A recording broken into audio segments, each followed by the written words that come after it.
At Momocon 2019, we had the chance to talk to Carolina Ravassa here on the OSMcast.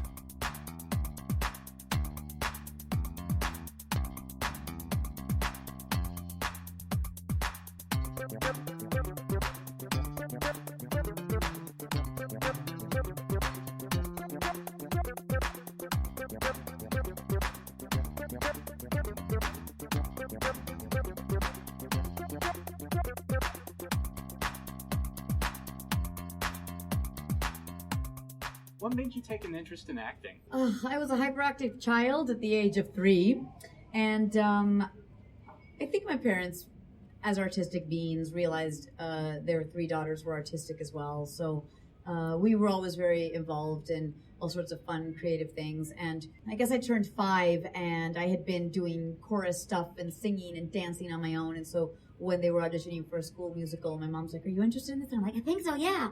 So I did my first play at 5 years old at school, nothing professional, and I loved it. And so I just continued doing it through school. And then when it came time to audition for college or apply to colleges, I realized, I love acting. That's what I want to do. So it's just something that I realized when I was really young and enjoyed it. So that was it. We were just talking about Overwatch. Do you when you do any of the characters that you do, how do you do that? How do you get into character? Do you ever dress like the costume? No. We just do voice sessions, so we go in and record in a booth with a microphone. So no, I did not dress as her because also I didn't know what she looked like when I first started. Well, they showed me an image, but it's all secretive, so it's not like I am prepared to dress like her for this. I think that because I had prepared stuff for the audition with the accent that Sombra has and with understanding her attitude and sass and sarcasm, I think that came innately to me because I can be sarcastic. So for me, she's very close to my heart, so it was easier to just do that voice, I guess. For other ones, it just depends, but I think that maybe I'll wear shoes that help me get into the character. I know Widowmaker used to wear heels in her recording session because, Widow is so sexy. So I think that, combat boots and stuff like that sometimes helps. I think that I just go for every different character differently. I'm guessing working on the Sombra character, that was all solo work. You wouldn't ensemble. Most of all the characters for Overwatch we record separately. We do a lot of commands and stuff that is in-game and battle cries. So we do a lot of that alone. I know there were some short films that they've done for Overwatch. They get people in the booth together like Ash and McCree. But when I recorded my short, I recorded by myself. So it's a lonely process. That's why I think we have such a good time when we hang out with the voice actors because we don't get to hang out while we record. So, yeah. So you're talking about these events as hanging out, right? Like, I mean, if we can in LA or if I'm in New York, I'll see the girls that are there. But yes, I think conventions is a really good place to meet up for lunch and dinner when we're not signing because it's kind of our downtime. When we're in LA, we're usually auditioning for other things or recording, so it's busier than when we're in a different city that's not our home, and then we get to kind of relax a little bit. Yeah. Forgive me. Overwatch has kind of grown a lot, not only just because it has such a diverse cast of playable characters that people can play like similar to themselves. So essentially, what is it like working with such a diverse cast? Because I know you're voice actors, so wide range of people from all different areas. I think that that's part of the beauty of Overwatch. A lot of the voice actors are very close to their characters in ethnicity or nationality or race. And so I think that because we feel these characters represent such a variety of people in the world, we feel very proud to be a part of this game. And I think that as actors who are very interested in diversity and the importance of it in the media, we also have connected and share this common goal. And they're also just lovely human beings that I love to hang out with. And because they come from the backgrounds that their characters come from, I think that we're constantly learning from their cultures. And that's really special, too. So I think that we've just been very lucky to be a part of this really cool game and that we get to travel to cons together for it. So I get to know all these voice actors more and more every con because it's just more time we spend together. It feels like summer camp. So it's been a really wonderful ride to be able to also not just meet everybody who plays the game and they love it so much, but the people we work with, for sure. Do you feel like you add a little bit of your personality to the characters that you play? Absolutely. I can't completely separate from Carolina because everything's coming from me. Sombra particularly is very close to my voice range, which is very low, and also just kind of how she responds to a lot of things. So I think there's a lot of me in Sombra for sure. I think there's always a little bit of me in every character, but depending on the character, you just kind of filter out some stuff or add a few other things. I want to ask you about the business of animation. Have you found that there is more financial dollars based on your character and what you're doing, or do you think it's just more of a thing? Help me out. So I guess what I'm trying to understand is it's fascinating that this has become such a, especially voice acting in a video game. Yeah. Or not a video game. This is a video game. Oh, okay. Yes. I'm so old, I say video, and I think I'm wrong. No worries. Video game versus video, but yes. Yes. Mm-hmm. So are you surprised by your celebrity? Absolutely. Yeah, definitely. I mean, I think that in the past, people who worked on World of Warcraft and StarCraft and Diablo and all the other video games, they are super talented people, but I do think that social media has made voice acting or voice actors accessible to the people who play the games. So all of a sudden, I think people are taking an interest in who voices these characters. So they're discovering who voiced somebody in Diablo 1 because now there's a social media presence. So it's like you can access these people by tweeting at them or finding them on IMDb Pro, which wasn't a widely used tool before. So I do think that now we're in an age of, well, first of all, video games have expanded. They've become more mainstream. We have 30 million players all over the world, thanks to the internet. We are diverse, so people in the Middle East and Australia are playing the same game you guys are playing here. So I think that because it's become a world phenomenon, that's why it's just blown up. This is my personal take on it. I haven't, done studies on gaming or anything, and I'm very new to the gaming industry, but we all are definitely like, how the heck did this happen? We didn't expect any of this. So it's been magical and weird and cool and all at the same time, But I do think that now there are more gaming companies. Is it Apple or Google? One of them is going to start a gaming company soon. It's Google. Thank you. That's crazy because they realize that it is such a big industry, bigger than sometimes a lot of movies on opening weekend. So, the industry is changing really quickly, very interestingly. So the Overwatch League, obviously very successful, really great. Are you following the league? Do you have a favorite team? We're not allowed to have favorites. We've gone to the Burbank Arena twice. I have. And it's been incredible to just be there and witness everyone sitting in the, in the stands and like going crazy over the game.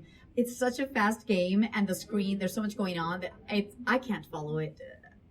I say it's for the young people. So I love it, but I don't follow it avidly because I really don't understand how deep and fast it goes. But I'm really excited that it exists and that it's a thing, and these players they're incredible. So again, the fact that there is a pro Overwatch league, to me is just a crazy phenomenon.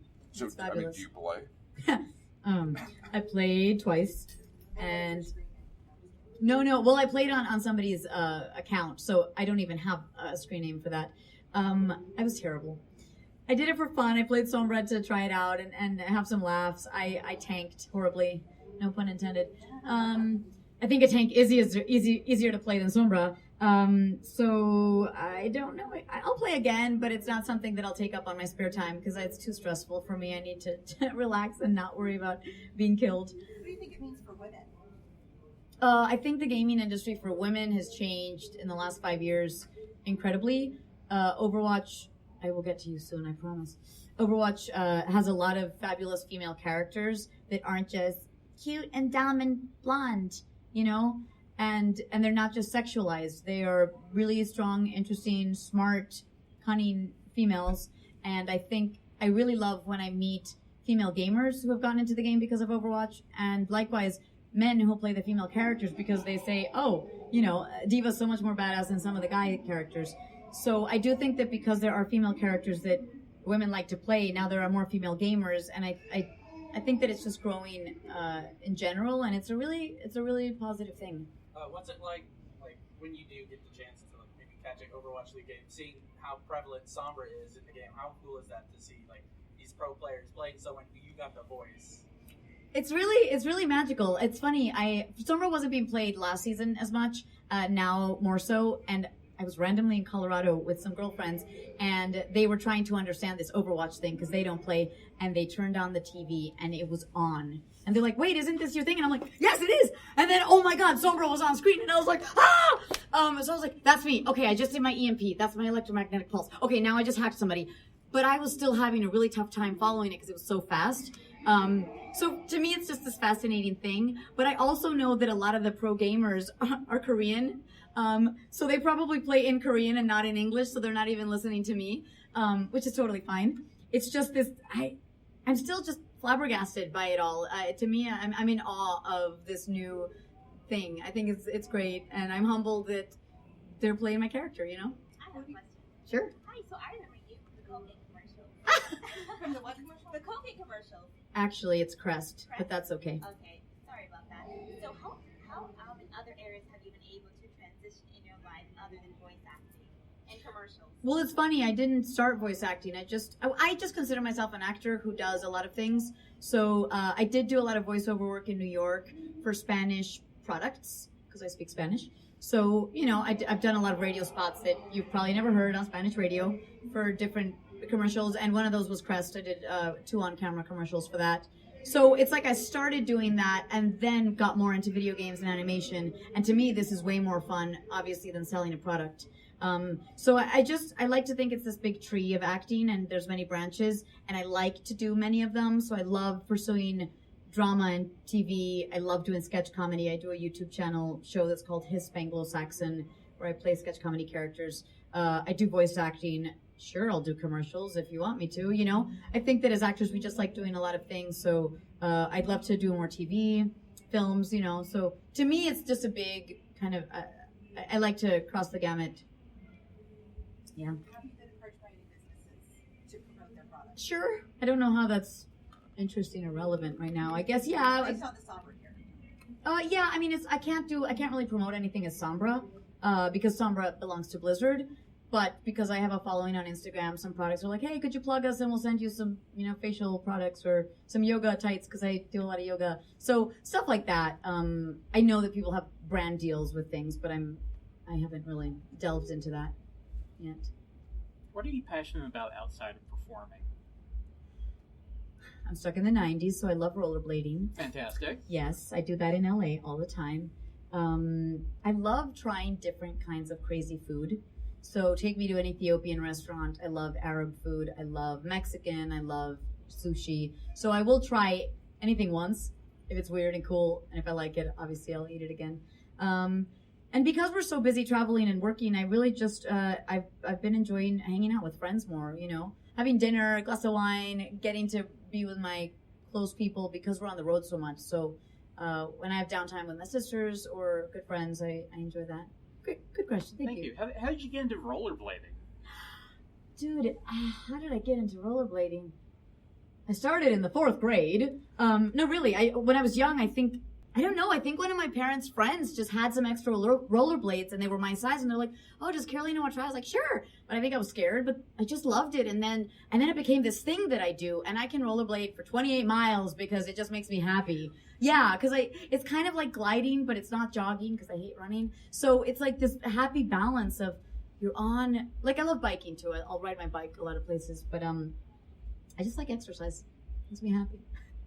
Random question. Thank you. But I really do love rollerblading, so I feel like I should cosplay Lucio at some point on some rollerblades. Nice. What's your opinion on fan communities? I mean, do you think that companies should be promoting their fan communities and giving access to them and things like that? Yeah, if they're a positive fandom, absolutely. I mean, I think that Blizzard does a good job of keeping up with cool cosplayers and retweeting them or, you know, doing fun stuff for the fans. I think that the only reason we exist is because the fans like it. If Overwatch wasn't played or liked, then it would tank, you know? So I think that, of course, we love fandoms, and I want them to continue. I think I'm saddened by the cyberbullying or the hate that can happen sometimes in game. I wish people would take the game seriously, but not as seriously to start cursing everybody out while they're playing. I really think it should just be a fun game that you're enjoying. And if you are pro, then yeah, get into your level of pro, but you don't need to be rude about it.